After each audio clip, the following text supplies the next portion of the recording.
If you've ever watched Stranger Things and thought, how does this guy make messy hair look that good? This video is for you. The medium-length layered shag worn by Steve Harrington, played by Joe Keery, is one of the most requested men's haircuts over the last few years. And the best part is, it looks effortless. Today, I'm going to break it down for you in the simplest way possible. What exactly is this haircut? How long does it need to be? Who does it suit? How often do you need to visit your barber?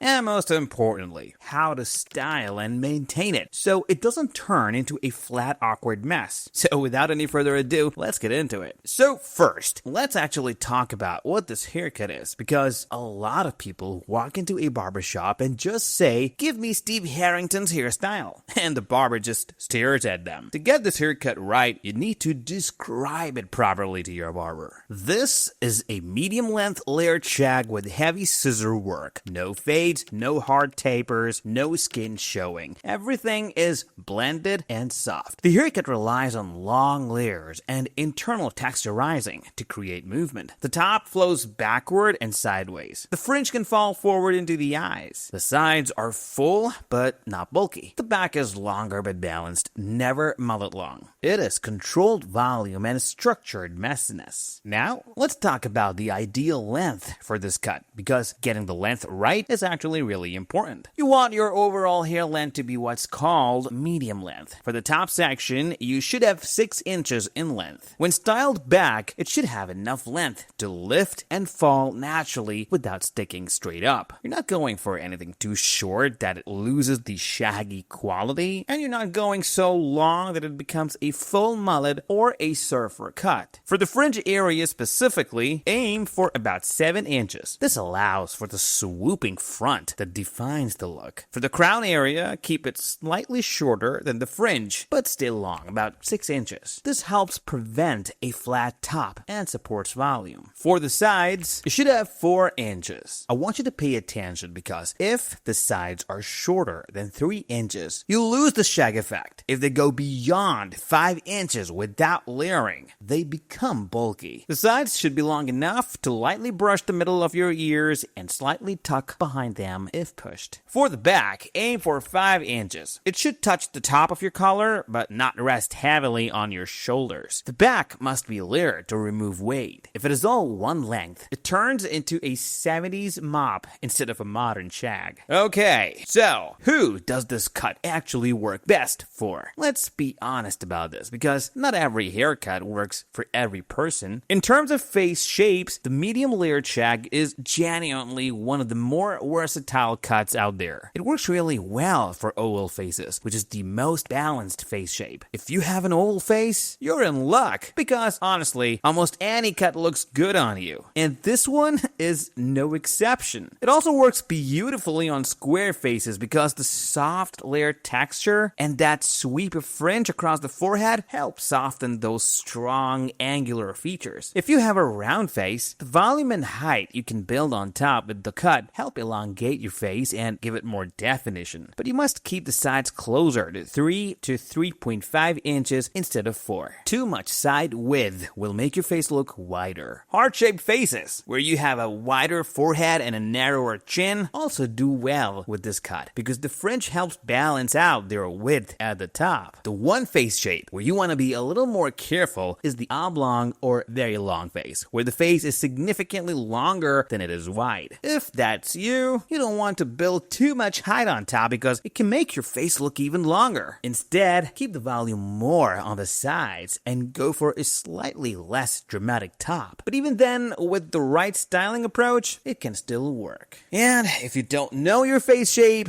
find out with the Manly AI app, which is available on both the Play Store and the App Store. Now let's talk about hair texture, because this is where it gets really interesting. The Steve Harrington look was pretty much designed for guys with naturally thick, slightly wavy hair. If you have hair like that, you're basically already halfway there. That natural wave gives the layers that organic, effortless movement without you having to do much at all. If you have straight hair, totally fine. You can absolutely still rock this cut. You'll just need to use a blow dryer and a round brush to create some movement and volume, which I'll cover in the styling section. You might also want to consider a light texturizing product to give the hair some grip and keep it from going completely flat. If you have curly hair, this cut can actually look incredible on you, but it will look quite different from Steve's version, more voluminous and textured in a curlier way. It might be worth looking at some reference photos of the shag on curly hair specifically, so you know what to expect going in. One more thing, if your hair is very fine and thin, this cut can still work, but your barber needs to be careful not to overlayer the hair too aggressively, or it will lose density and look stringy rather than full and lush. A good barber will know how to adapt the cut for finer hair to keep it looking thick. Now let's talk about the most important part of getting this haircut right: your barber visits while growing it out. Most guys grow their hair randomly. They skip trims or they cut too much, and that's exactly why the shape collapses before it even becomes shag. If you want a proper medium-length layered shag like Steve Harrington, you need to visit your barber every 2 months. Not because you're cutting it short, but because you're guiding the growth. We're doing only 3 barber visits, spaced every 2 months, while you are growing your hair into the medium-length layered shag. This is for someone starting with short to medium hair who wants to grow into the full Steve Harrington structure the right way, without ruining progress. Also, finding the right barber for this cut is genuinely important. Not every barber is equally comfortable with longer layer textured cuts. Some barbers are great at fades and tight tapers, but less experienced with the kind of soft layered work that this cut requires. So look for someone who has experience with 70s or 80s inspired cuts, or who regularly works with textured longer styles. Now, let's break down the barber visits. First visit. You let your hair grow for 2 months without doing anything major. By now, your top should be around 3 inches long. The fringe is starting to fall toward your eyebrows, but doesn't fully reach them yet. Fringe should be around 4 inches. The sides are around 1 inch. The back is roughly 2 inches. This is the awkward stage. The sides might puff out. The back may feel thick. The top might sit flat because it is heavy, but not long enough yet. At this visit, do not let your barber cut the top short. Tell them clearly you're growing it into medium length layered shag and you only want shaping. Here's what should happen. The top does not need major cutting, maybe just a tiny dusting of the ends to remove split ends. The sides are scissor trimmed slightly. No fading, no taper high, just clean edges. The back is lightly cleaned around the neckline, but kept long. This visit is about control, not transformation. You're guiding the growth, so it doesn't turn messy. Second visit. Now things get exciting. After another 2 months, your top should be around 4 inches. The fringe likely reaches your eyebrows or slightly below, around 5 inches. The sides are about 2 inches. The back is around 3 inches. This is the first real shaping visit. Now your barber can start building the actual shag structure. The fringe should be shaped. This allows for the swooping, movable front. The crown should be slightly shorter than the fringe. Maybe around half or 1 inch difference is enough. This creates natural lift and prevents flatness. The sides should be layered internally. The goal is fullness without bulk. The back should be shaped and layered properly so it doesn't look heavy or mullet-like. This visit is where the haircut finally looks intentional. You'll start seeing movement. You'll start seeing flow. It won't look like growing hair anymore. It will look like a style. Third visit. Now you've committed for 6 months. Your top may now be pushing 6 inches. The fringe may reach near your eyelashes. When pulled down, it should be around 6 inches. The sides should be around 3 inches. The back might reach 4 inches. Without reshaping, it can start feeling heavy. At this visit, your barber refines everything into the final balanced range. The fringe is trimmed. The crown is refined. The sides are brought back with internal layering to remove weight. The back is reshaped and blended smoothly. Now you're officially in the ideal zone.